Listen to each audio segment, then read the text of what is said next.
Shalom saudara-saudara sekalian yang dikasihi Tuhan kita Yesus Kristus. Kita akan bersama-sama merefleksikan firman Tuhan pada saat ini, dan sebelumnya kita berdoa. Bapa dalam surga, di tengah kami pada saat ini ya Tuhan, ketika kami akan mengawali segala aktivitas kami, Tuhan, kami akan mendengarkan sabda-Mu. Kami akan membaca sebagian daripada firman-Mu. Kiranya Tuhan memberkati kami dengan Roh Kudus-Mu, memampukan kami memahami akan kebenaran firman-Mu, sehingga firman ini boleh membawa berita sukacita bagi kami. Oleh karena itu Tuhan, berfirmanlah atas kami semua, karena kami siap untuk mendengarkannya, dan biarlah sabda Tuhan boleh hidup dan dapat kami hidupi dalam sepanjang kehidupan kami. Dalam nama Tuhan Yesus kami berdoa, amin. Nah, shalom semuanya, apa kabar? Sungguh amat baik. Ya, pasti kita akan merasa bahwa hari-hari kita yakini itu semua karena karunia Tuhan, dan kita meyakini itu adalah hari-hari yang baik pemberian Tuhan. Kita akan merefleksikan dari Markus 16 ayat 14. Akhirnya, ia menampakkan diri kepada ke-11 orang itu ketika mereka sedang makan. Dan ia mencela ketidakpercayaan dan kedegilan hati mereka. Oleh karena mereka tidak percaya kepada orang-orang yang telah melihat dia sesudah kebangkitannya. Demikian sabda Kristus yang akan menjadi refleksian kita pada minggu kerja hari ini. Haleluya. Saudara-saudara, kalau kita dipertanyakan pada saat ini, apa yang membuat keraguan itu muncul dalam hidup kita? Kalau saya merefleksikannya, mungkin ada dua hal yang membuat keraguan itu muncul. Yang pertama adalah ketika terjadi peristiwa yang buruk. Ketika penderitaan itu hadir, ketika sesuatu hal yang tidak kita inginkan itu muncul dalam diri kita, dan itu membuat kita ragu. Contoh, Ayub. Ayub adalah orang yang saleh. Ketika ia menderita, ia pun juga merasakan keraguan. Hal yang kedua adalah secara umum apa yang membuat keraguan kita itu muncul. Yang kedua adalah karena kita tidak melihat buktinya.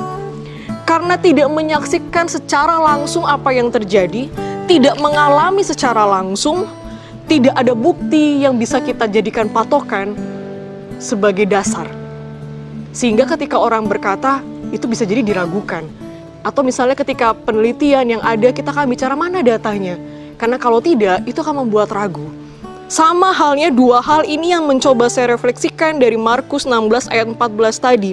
Dua hal yang membuat keraguan ini juga yang tergambarkan dari kehidupan para murid setelah Yesus bangkit.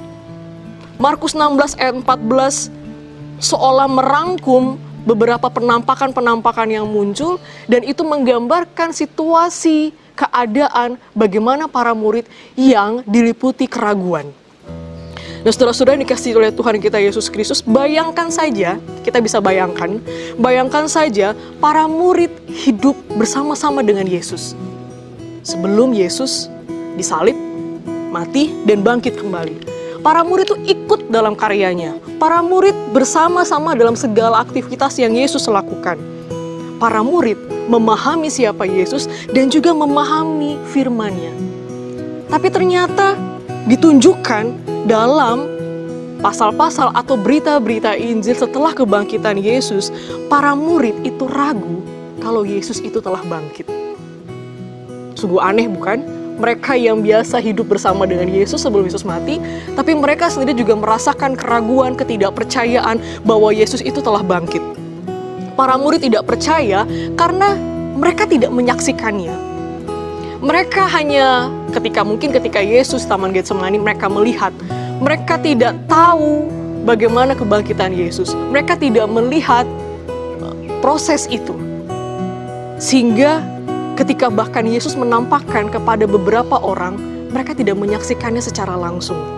Menarik, ketika penampakan yang juga dilakukan oleh Yesus, ternyata beberapa orang pun tidak percaya atas kebangkitan Yesus. Apakah itu benar-benar penampakan Yesus, atau mungkin hantunya Yesus, bisa jadi mereka merasa seperti itu. Mereka tidak menyadari bahwa yang mereka jumpai itu adalah Yesus yang bangkit. Yesus yang mereka kenal dari pengajaran firman-Nya, yang mereka tahu bahwa Yesus akan bangkit. Saudara-saudara dikasih oleh Tuhan kita Yesus Kristus, kebangkitan Yesus tidak serta-merta membuat para murid itu percaya sepenuhnya. Miris mungkin, karena kita melihat kehidupan para murid yang sudah hidup bersama-sama dengan Yesus, para murid juga tahu pengajaran yang Yesus lakukan bahwa ia akan bangkit pada hari yang ketiga. Tapi ternyata kebangkitan yang sudah terwujud itu tidak serta-merta membuat para murid itu percaya sepenuhnya. Ada keraguan, ada ketidakpercayaan, ada hal-hal yang membuat mereka sangsi bahwa kebangkitan Yesus itu memang benar-benar terjadi. Justru di ayat ini, Yesus memperingatkan mereka, ia mencela ketidakpercayaan dan kedegilan hati para murid. Ini sungguh menarik. Yesus mencela para murid yang degil hati, yang keras hati, karena mereka tidak percaya pada kebangkitan Yesus Kristus. Kok aneh ya gitu kan? Yesus sendiri mencoba membuka, Yesus sendiri mencoba mengecam perilaku para murid, pandangan para murid, pemahaman para murid yang ragu akan kebangkitan Kristus. Mungkin kita bisa bertanya-tanya pada sisi ini. Sebenarnya para murid ini hatinya seperti apa toh? Mereka yang sudah hidup bersama Yesus sebelum Yesus mati, tapi ketika Yesus mati dan Yesus bangkit, mereka justru tidak percaya kepada Yesus. Mereka yang tahu sebelum Yesus mati itu bahwa akan ada kebangkitan, tapi ketika itu terjadi dalam diri Yesus, mereka sendiri juga ragu akan kebangkitan Kristus. Pertanyaannya adalah mungkin hatinya para murid ini seperti apa? Aneh sekali rasanya mungkin bagi kita yang hidup saat ini. Kok para murid seperti itu? Kenapa mereka bahkan mengeraskan hati mereka, mereka degil sehingga Yesus mengecam mereka. Yesus juga mencela mereka tentang kedegilan ketidakpercayaan mereka akan kebangkitan. Pada saat kita mempertanyakan hati seperti apa para murid saat itu juga yang mungkin kita pertanyakan dalam diri kita saat ini. Bisa jadi pertanyaan itu adalah pertanyaan untuk diri kita sendiri. Bagaimanakah dengan diri saya? Apakah kita yakin dan kita percaya Yesus itu sudah bangkit dalam hidup kita? Apakah kita seperti para murid yang ragu? Jika demikian, seberapa besar kita yang saat ini benar-benar percaya kepada Yesus, benar-benar yakin bahwa kebangkitan Yesus itu adalah untuk memberikan keselamatan?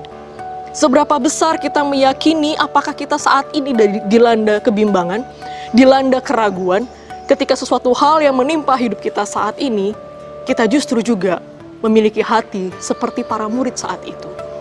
Dilanda keraguan, terbelenggu pada kebimbangan, terbelenggu pada kemarahan juga mungkin kepada Tuhan. Di manakah Tuhan ketika penderitaan itu terjadi?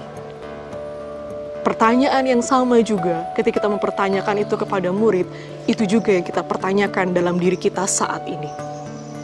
Apakah hati kita sudah benar-benar percaya seutuhnya Kristus bangkit untuk memberikan keselamatan bagi saya dan juga kepada Bapak Ibu sekalian? Tema kita yang menjadi perefleksian pada saat ini adalah kebangkitan Kristus itu menghidupkan. Kalau kita kembali pada perikop yang tadi kita baca, kita memang tidak pernah melihat Yesus yang bangkit secara langsung. Kita tidak hidup bersama-sama seperti para murid yang bersama-sama dengan Yesus sebelum Yesus mati. Kita juga tidak mengalami dan melihat penampakan Yesus, tidak melihat kubur yang kosong. Dari firman Tuhan pada saat ini, ada dua hal yang bisa kita refleksikan yang bersama adalah keraguan itu apakah wajar? Apakah saya tidak boleh ragu? Apakah saya tidak boleh takut seperti para murid? Ya, tentu saja boleh. Mari kita hidup tidak seperti para murid. Kita tidak menyaksikan Kristus yang bangkit secara langsung, kubur yang kosong kita tidak lihat, tapi kita menyaksikan bahwa kebangkitan Kristus mengubah dan menghidupkan kita. Yang kedua adalah saudara-saudara kita dikasihi oleh Tuhan kita Yesus Kristus, sekalipun kita tidak melihat Kristus bangkit, tapi Tetapi Yesus berharap kebangkitan yang menghidupkan orang lain. Kitalah menjadi saksinya. Kitalah yang akan menjadi perantara Kristus untuk menyatakan kebangkitan itu, untuk menghidupkan orang lain, memberi semangat bagi orang lain. Ketika kita berada dengan rekan kerja kita saat ini, kita yang tidak tahu bagaimana kondisi kita, teman kita sebelah kanan kiri depan kita, mungkin kita bisa menyapa mereka, memberikan support bagi mereka. Dan katakanlah, hari ini adalah harinya Tuhan, hari ini adalah harinya yang baik, sehingga dengan semangat itu kita juga menghidupkan rekan kerja kita. Kita mencoba memberikan semangat bagi orang lain, kita melayani sesama, itu juga bagian dari kebangkitan Kristus yang menghidupkan. Tidak ada yang salah dengan keraguan atau ketakutan, tapi janganlah ketakutan itu membelenggu kehidupan kita, sehingga kita tidak menghidupkan kebangkitan Kristus yang sudah hadir. Tuhan menolong kita semua. Amin.